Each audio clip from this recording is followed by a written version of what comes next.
Alright guys, customer okayed the repair. So we got some goodies here. Brand new battery from Napa. A blower motor, also from Napa, aftermarket. And an OEM Mopar blower resistor module from the dealer here. That's the part number. So let's install some parts. So first thing, we're gonna take care of this nasty battery here.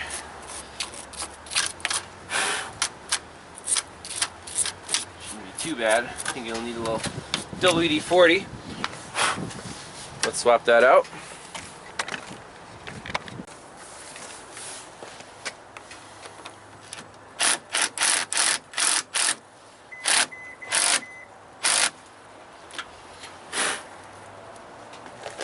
Man, this thing's corroded.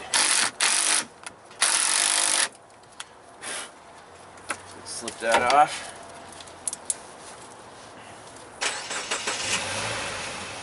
It's not a 10, 12 or a 13.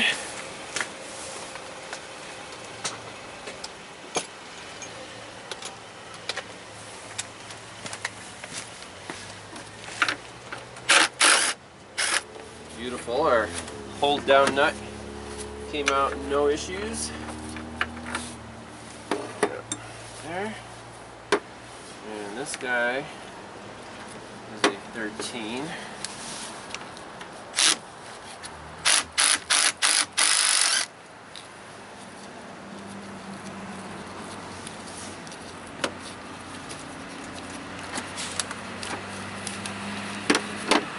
Looks like that terminal has been replaced before.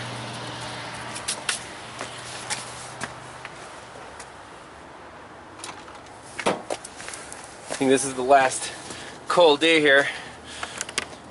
You know, working outside, and it's looking forward to the summer. Do the mobile jobs.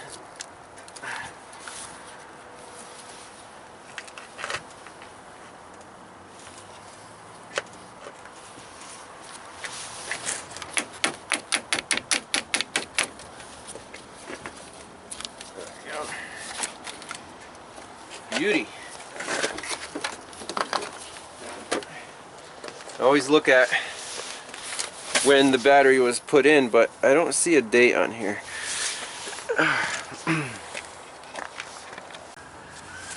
So on the new battery, it comes with this label, and we can, it's March, so we scrape out the March sticker, and then it's 2016. There you go. Now we know when that battery was installed. Let's clean off these nasty terminals. I guess the positive one isn't too bad, but the negative needs a little work.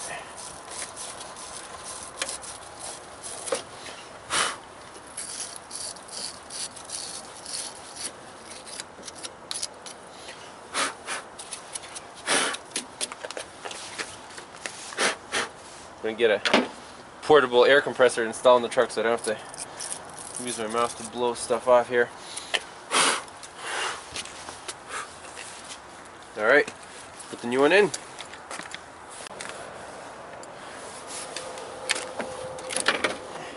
Alright.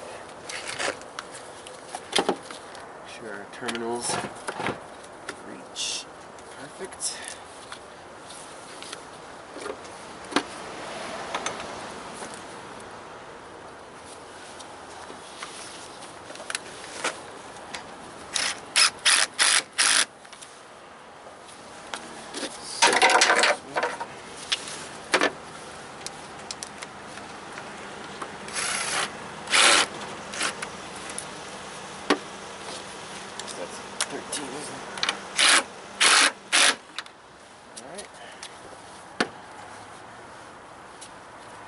Negative.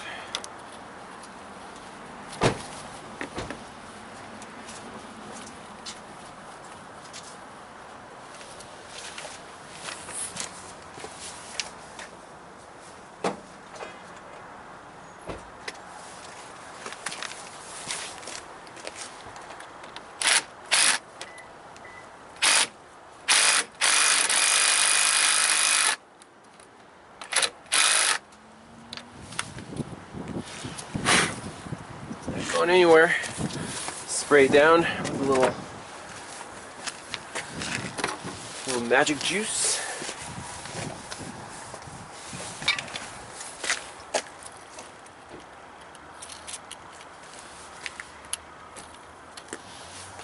All right, let's see how she fires up.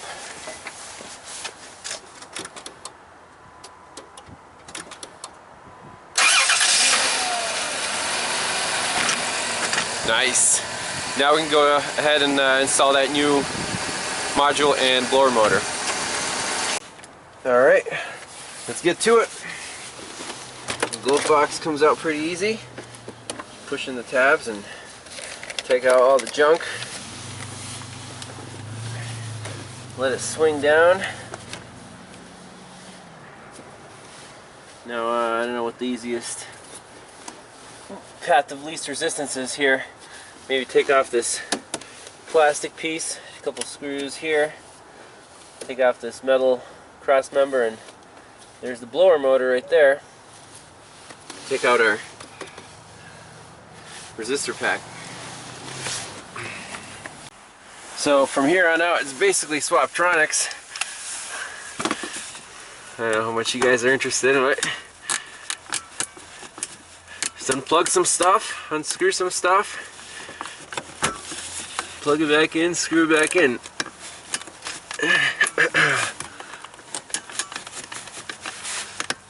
Who doesn't love the extra challenge of working outside, right? Hey, as long as it's not raining on me, I don't mind at all. There you go. Let's unscrew this guy.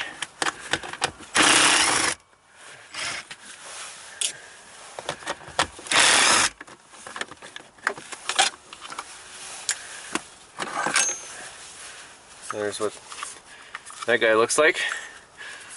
Now I'm thinking before reconnecting everything and changing out the blower motor, maybe we can just plug in the new module and the new motor and see if it works. You know, just to feel confident in the repair. All right, here's the new module. Here's the new blower motor. So I'm just gonna plug her in temporarily. That goes in there. This guy goes in here.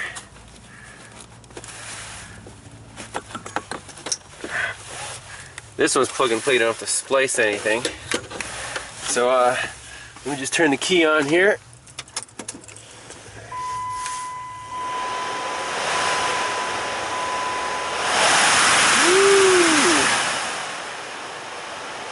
So that's the lowest speed, and if you turn the HVAC off, stop spinning. Sweet. Turn it on. Let me get my amp clamp, measure the amp draw of this thing.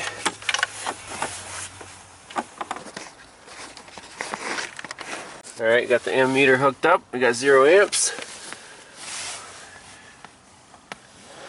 Turn it on. Got 5 amps. Let's go full blast here.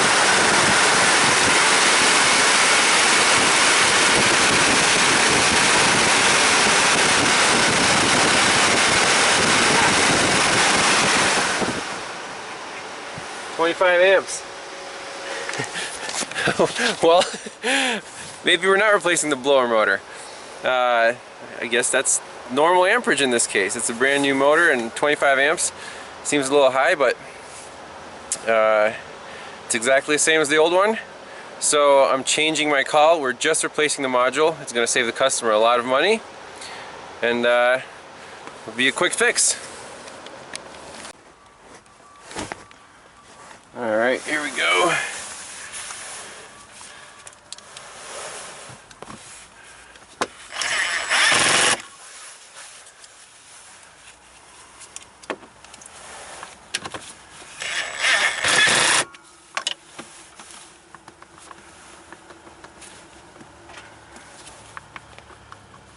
That's that. Plug this sucker in. And plug the original fan back in. complete. Return this to Napa. Let's see what it does. Key on.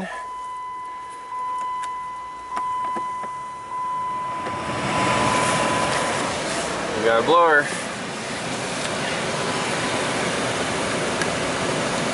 He's gonna measure the amperage on this guy. Just curious.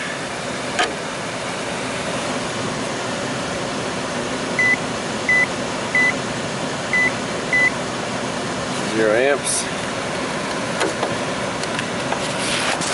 Get the jaws of this thing around there. Alright, I'm going to turn it on full blast at about 20 amps. This is the lowest setting. About 5 amps. So now the original motor is only drawing 20 amps. Imagine that. So I feel confident leaving the old motor in here. So this is our final fix. Alright guys, I hope you enjoyed that one. I'm sure the customer's going to be happy. So this was my first private call diagnosis and repair, combination, and that's kind of where my business is headed. So I gotta kind of get my stuff together and finish up my website so people can set up appointments online and the billing, invoices, all that logistics stuff. But I'm really looking forward to doing this every day, all day long. Alright guys, thanks for watching.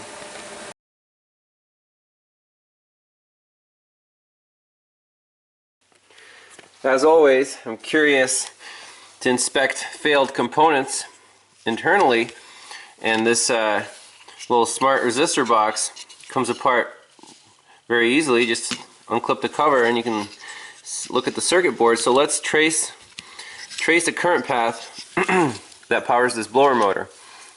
So if you remember, this pin is not used. This is our ground pin. This is our duty cycle signal from the HVAC control center module. This guy is our main power feed. Then over here the blower motor connects. As you can see, the power feed actually, there's a bridge right here. So these two pins, power comes in, power goes to the motor, constant, and then this pin right here is it's control, ground side switched. And let's trace this path. So from the ground, it goes over here to this middle pin right here, and as you can see, that is our main power transistor, which is attached to this massive heat sink with a clip. So that's what does our heavy duty switching, and this right here is the actual base of that transistor, and it passes current from this pin to this pin. Now you can kind of see some discoloration over here, so the current would pass through the transistor right here to these two pins. And you can see that there's just a simple metal bridge to bring the current from here to here, and finally we make it to the ground pin, which is that guy right there. And upon closer inspection, the only thing I could see that was wrong with this circuit board is that solder joint looks kind of crappy, like it's cracking around that pin. And these two guys right here also, there's cracks going right around the pins. So I guess what we could have done is just reflowed the solder and this thing would have been good as new. And that's we could have gotten away with that. So that makes me feel better that it wasn't an over amperage, catastrophic failure. This is just due to heat and age. Typical cracked solder joint from high current on a circuit board. We've seen this many times before. And all you would need to fix this is reflow the solder and it'll be good as new. So I'll keep this guy, fix it up, and maybe the next van that comes along we can try our fixed board and maybe sell it for a discounted price or something. Well, there's the bonus material. Thanks for watching.